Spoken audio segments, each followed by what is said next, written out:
आज की जो ये कोआन है, ये एक नहीं, 2 हैं। एक कोआन के अंदर एक और कोआन है। जैसे-जैसे आप आगे बढ़ेंगे आपको समझ में आएगा। और ये जो कोआन का पूरा इतिहास है, उसमें से सबसे इम्पोर्टेंट कोआन को अपने भीतर समेटे हुए है। एक बार की बात है, कुशुदा नाम का एक फिज़िशियन था, जो कि टोक्यो में एक अस्पताल में काम किया करता था। अच्छा फिज़िशियन था, अपने काम के प्रति समर्पित था। एक दिन उसका एक दोस्त उससे मिलने आया। कुशुदा का जो वो दोस्त था, वो ज़ेन बुद्धिज़्म की प्रैक्टिस किया करता था। कुशुदा ने उससे पूछा कि आखिर ये ज़ेन होता क्या है? तो उसके मित्र ने उसे जवाब दिया, मुझे नहीं मालूम कि ज़ेन क्या होता है। तो बोला फिर क्या फ़ायदा है ये प्रैक्टिस करने से, जब तुम्हें ये पता ही नहीं है कि ज़ेन होता क्या है, तो क्या फ़ायदा है इसकी प्रैक्टिस करने से? तो उसके मित्र ने जवाब दिया, ज़ेन प्रैक्टिस करने से आपकी मृत्यु का भय समाप्त हो जाता है। कुशुदा हंसा। उसने कहा ठीक है, मैं तुम्हारे मास्टर से मिलना चाहूँगा और इस बात को मैं टेस्ट करना चाहूँगा। उसके दोस्त ने, जो उनके मास्टर थे, नान इन, बहुत फेमस ज़ेन मास्टर रहे, उनके बारे में बताया। कुशुदा ने एक 9.5 इंच लंबा डैगर, खंजर, छुपा लिया अपनी पीठ के पीछे और पहुंच गया नान इन के पास कि देखता हूँ इसे मौत का भय है कि नहीं है।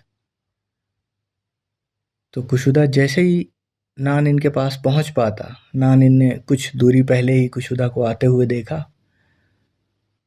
और वहीं से उससे कहा कि अरे बहुत दिनों बाद आए तुम, काफ़ी समय हो गया, कैसे हो, ठीक हो, कैसी चल रही प्रैक्टिस? कुशुदा हड़बड़ा गया, बोला मैं तो जानता ही नहीं आपको, मैं तो पहली बार मिला हूँ। उसने कहा अरे शायद कुछ गलती हो गई, एक और फिजिशियन है जो मेरे यहाँ काम करता है और ज़ेन प्रैक्टिस फॉलो करता है, मैं समझा कि तुम वही हो। तो कुशुदा बोला कि हाँ वो मेरा दोस्त है और उसने मुझे बताया था कि ज़ेन प्रैक्टिस करने वाले की मौत का भय समाप्त हो जाता है।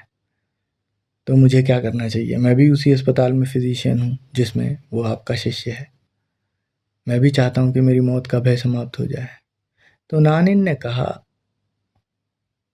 तुम एक अच्छे फिजिशियन हो, वापस लौट जाओ अपने अस्पताल और पूरे मन से, पूरी लगन से अपने मरीजों का इलाज करो। वहाँ तुम्हारी ज़रूरत है, यहाँ तुम्हारी कोई ज़रूरत नहीं। कुशुदा लौट गया। कुछ समय बाद वो फिर वापस आया। अब बोला मेरी तो कोई मौत का भय समाप्त नहीं हुआ, मुझे बताएं, मुझे शिक्षा दें। नानी बोलते हैं, सेम चीज़ रिपीट की उन्होंने कि तुम वापस लौट जाओ, यहाँ तुम्हारा कोई काम नहीं, जाओ और अपने मरीजों का इलाज करो जाके। फिर कुशुदा चला गया। ऐसे 3 बार हुआ। जब तीसरी बार कुशुदा लौट के आया तब वो खिसिया चुका था, बहुत बुरी तरीके से वो चिढ़ चुका था। उसने नानिन से बोला कि ये क्या है, तुम्हें मुझे सिखाना है ये ज़ेन तो सिखाओ, नहीं सिखाना है तो मत सिखाओ। तो नानिन मुस्कुराए और उन्होंने बोले कि I have been too stingy in teaching you, मतलब मैं तुम्हें शिक्षा देने में बहुत कंजूसी कर रहा था, लेकिन चलो जब तुम इतना पूछ रहे हो तो मैं तुम्हें कुछ बताता हूँ, मैं तुम्हें एक कोआन देता हूँ। द गेटलेस गेट एक कुआन की किताब है, उसमें सबसे पहली ये कुआन है जो नानिन ने उसे सुनाई और सबसे इम्पोर्टेंट आज तक के इतिहास में यही कुआन मानी जाती है। ऐसे जाने कितने बुद्ध साधक हुए हैं जो सिर्फ इस रिडल पे, सिर्फ इस कुआन पे काम करके ही उनका जो है एनलाइटनमेंट हो गया। वो कुआन ऐसे है जो नानिन उस फिजिशियन को सुनाते हैं। एक मॉन्क था, जोशु, उसके पास कई फॉलोअर्स आते थे। उनमें से एक फॉलोअर्स ने जो उसके फॉलोअर्स थे उनमें से एक फॉलोअर ने जोशु से पूछा कि क्या कुत्ते में भी बुद्धाहुड होता है? क्या कुत्ते में भी बुद्धत्व होता है? जोशु ने कहा, मुंह। नानिन इतनी बात कह के उठ के चले गए। फिजिशियन अपने अस्पताल वापस चला गया। वो 3 साल तक करीबन इस पे विचार करता रहा, इस पे मंथन करता रहा, सोचता रहा कि क्या होगा, इसका मतलब क्यों ऐसे बोला होगा, इसका अर्थ क्या है।